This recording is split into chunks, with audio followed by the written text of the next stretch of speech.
I'm not gonna sit on this actually. I wanna sit on the ground. It's Easter Sunday, and besides just wanting to be out here because it's beautiful outside and green and spring is here, I wanted to come outside to spend time with God.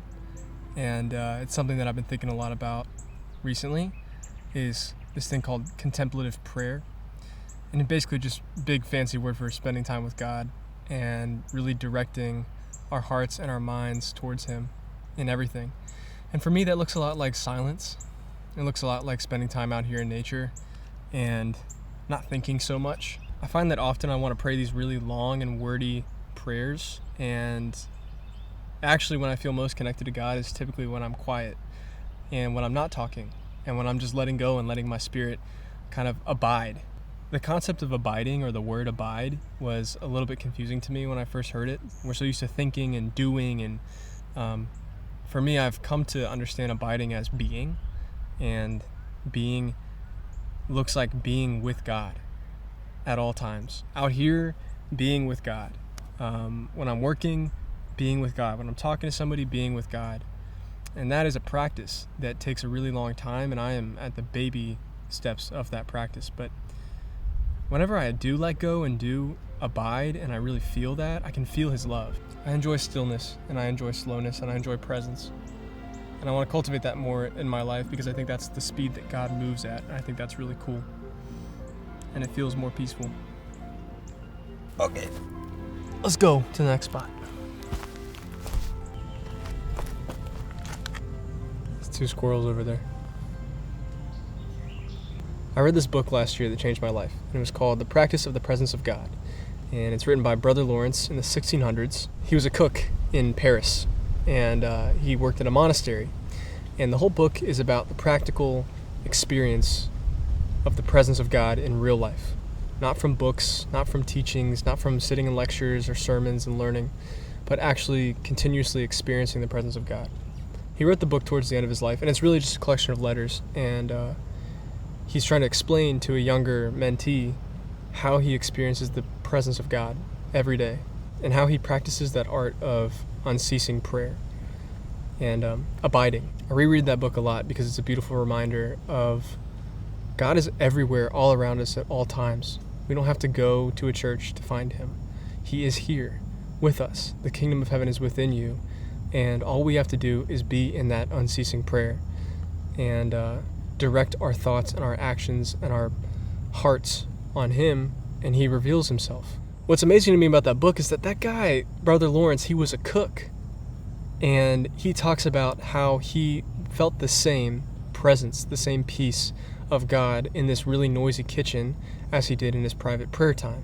And I find that interesting because in my life, it can be hard to experience God in the day-to-day grind of life.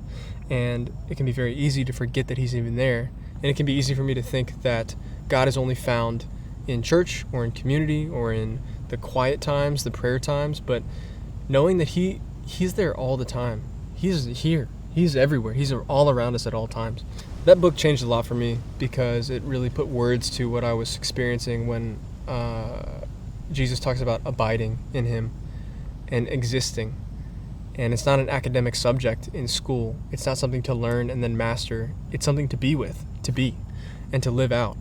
And part of that experience for me is sitting with him and letting go, and letting myself go, letting my thoughts go, in favor of just focusing on being with him. And it's not an act of doing to be with him. It's actually an act of letting go, of not doing, of sitting, of surrender, true surrender. There's something about sitting with God that is just peaceful in a way that's really, really hard to describe.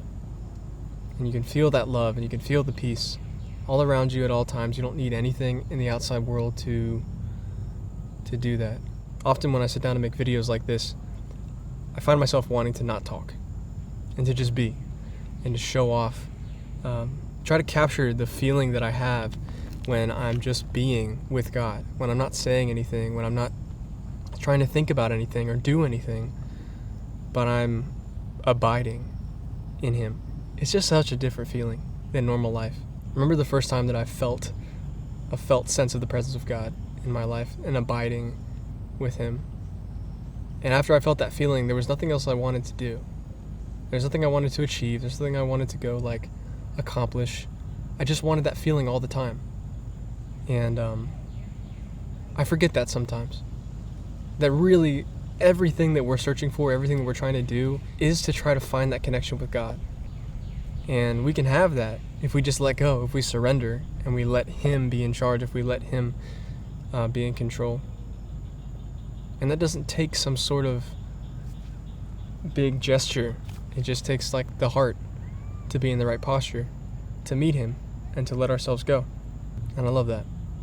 So anyway, these are my thoughts on abiding, and I'm learning to just be more present with him. And to me, abiding is synonymous with presence directed at God. Presence directed at God. Meditation directed at God. Prayer directed at God. And being directed at God. Anything. When I think about abiding, I also think about nature. Nature is not efforting. It's not doing. It's not trying to be outside of what God has for it. It just is. And it's abiding with God. It's moving at the pace of God. It has no agenda other than to be with God. And that's what I want to do. That's what I want the direction of my life to be, is just a constant communion and abiding and presence with God, that no matter what happens, no matter what's going on in the world, no matter what I'm doing, that it can be with God also. Remembering him in every single thing that I'm doing, and remembering that he is in me, not just around me, but he's actually in me, and that I can live through that instead of living through my own will, my own self. And it's such a better, more peaceful, calm way to live. And it bears so much peace and fruit and love and joy. It's the opposite of all the stuff that I think we see in today's world, which is anxiety and depression. But with God, it's just peace. And I love that. So I hope you enjoyed these thoughts. They will probably change over time, but these are just an honest reflection of kind of what I'm experiencing and what I'm thinking about.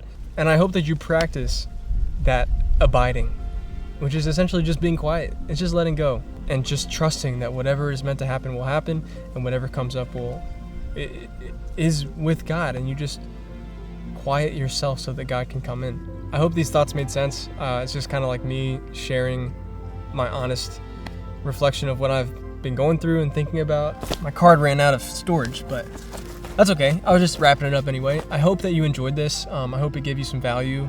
And if it did, let me know what abiding means to you. I will say that when I practice abiding, when I practice the presence of God, I do feel that peace that transcends all understanding. And it's the most real thing in the world to me. And so I hope this gives you some encouragement or some things to think about or not think about, and just abide in and sit back in. And if you have the time, just sit with God with no expectations other than the presence of God to show up.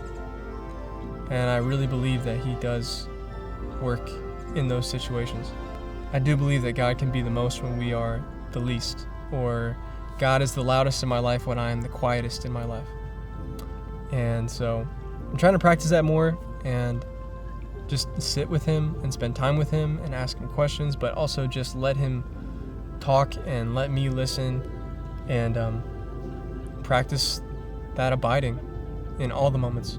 So I hope you have a great day. Happy Easter. Enjoy the nature. See ya.